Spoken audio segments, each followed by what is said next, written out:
చూసారా మా మెగాస్టార్ చిరంజీవి గారి క్లోజప్ ఒకసారి వేసుకోవచ్చు కదమ్మా స్క్రీన్లో, వెనకాల ఉండే వాళ్ళు కూడా చూస్తారు. అది మా మెగాస్టార్ గారు అంటే. Any time you can happily talk with the most friendliest actor. అంటే ఫస్ట్ టైం చూడడమే, ఫస్ట్ టైము మాట్లాడడం అనేది అసలు నాకు ఈ ఆపర్చునిటీ దొరుకుతుందని కూడా నాకు అనుకోలేదు నేను. బట్ సార్ ఇది నా లైఫ్ టైల్ సెటిల్మెంట్ సార్, నా లైఫ్ టైం సెటిల్మెంట్ సార్ ఇది. Thank you so much for this opportunity. Thank you Suma garu. Thank you Praneeth, thank you. కొంచెం నవ్వచ్చు నువ్వు, పర్లేదు, టెన్షన్ రిలీజ్. ఎస్, ఇందాక మేము బిగినింగ్లో ఏమో పెళ్లి పృథ్వీ గారు అనేవాళ్ళు, ఇప్పుడేమో యానిమల్ పృథ్వీ గారు అంటున్నారు. యానిమల్ పృథ్వీ గారు టు ప్లీజ్ స్పీక్. అందరికీ నమస్కారం. అంటే ఈ మధ్య నేను ఇలాంటి ఒక ఫంక్షన్ వెళ్ళండి. ఆ ఫంక్షన్ వెళ్ళినప్పుడు నన్ను ఎవరు పట్టించుకోలేదు. సో నేను అనుకున్నాను, ఏంటి యానిమల్లో ఎంత పెద్ద క్రేజ్ వచ్చిందే, నన్ను ఎవరు పట్టించుకోలేదే అని. సో తర్వాత దానికి చీఫ్ గెస్ట్ ఎవరంటే మన అనిల్ గారు వచ్చారు. సో అక్కడ వెళ్ళి అనిల్ గారితో స్టేజ్లో కలిసి, సార్ ఐఎమ్ పృథ్వీ అంటే, దెన్ గౌతమ్ ఎస్ఎస్సి సినిమాని గుర్తు చేశారు. I said yes sir, happy sir. So ఆ రోజు నేను చాలా ఫీల్ అయ్యాను, ఏంటి మన క్రేజ్ తగ్గిపోయిందా అని. కానీ ఆఫ్టర్ సంక్రాంతికి వస్తున్నాం, అనిమల్ కైనా he has giving a bigger craze. ఎక్కడ వెళ్తూనే sir thank you very much Anil గారు.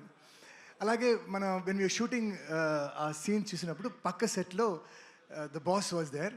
సో అందరూ వెళ్ళి చూశారండి. ఇప్పుడు నాకు ఏం భయం అంటే లోపల అలౌ చేస్తారా లేదా అని అలా వెళ్ళాను. సార్ రండి సార్, ఒక సైడ్లో కూర్చుంటే బాస్ వాజ్ టాకింగ్. అలా చూసి పృథ్వీ రా అన్నారు. చిరంజీవి గారికి నా నేమ్ తెలుసా అని పక్కన వెళ్ళి కూర్చున్నాను. ఎలా ఉన్నావు సార్? ఇప్పుడు చాలా బాగున్నాను సార్, చాలా సినిమా చేసినాను సార్, కానీ దీనికి ముందు అది నీ మిస్టేక్ రా, నువ్వు ఎందుకు వదిలేసి వెళ్ళిపోయావు అన్నారు. నేను వదిలేసి వెళ్ళిపోయిన విషయం, నా గురించి, నా బాధ గురించి ద బాస్ నోస్ అని ఐ వాజ్ హై. ఇప్పుడు దాకా ఆ హైలో ఉన్నాను. I love you sir. Sir you are an inspiration and keep inspiring us sir. We love you like everybody. We have nothing else but love for you sir. So thank you for coming here. And ఇక్కడ అందరూ వచ్చారు, కానీ నా లైలా ఎక్కడ నా Laila makeup room లో caravan లో ready అవుతుంది సార్. నేను నా డెస్టినేషన్ వెడ్డింగ్ ప్లాన్ చేశాను అమ్మా లైలాతోనా. Where is my Laila? I think Abhimanyu Singh garu తీసుకొని వెళ్ళిపోయినట్టు. నో సార్, అభిమన్యు నేను లవ్ చేస్తున్నాను మా లైలా నాది. లైలా మీదే. రాజీవ్ కనకాల నావాడు. ఓకే, లైలాని మీరు ఎందుకు ప్రేమిస్తున్నారు ఒకసారి చెప్పండి.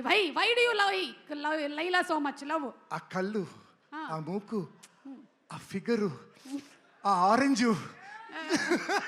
వద్దులేండి సార్, నేనే అడిగి పొరపాటు చేశాను. ఓకే, సో మీ లైలా మీకు దక్కాలని మేము మనస్ఫూర్తిగా కోరుకుంటూ ఉన్నామండి. ఫిబ్రవరి 14th వ్యాలంటైన్స్ డే నా లైలా. మీ లైలా మీకు దొరుకుతుంది February 14th. ఎస్, వాసుదేవ్ గారు ఈ లోపు ఏదో ఒకటి మాట్లాడాలనుకుంటున్నారు. ఈయన లైలా గురించి అడగగానే ఆయన కూడా లైలా గురించి వస్తున్నారేంటి? ఇందాకే నేను చెప్పాను కదా ఈయన చాలా కోపంగా ఉన్నారని.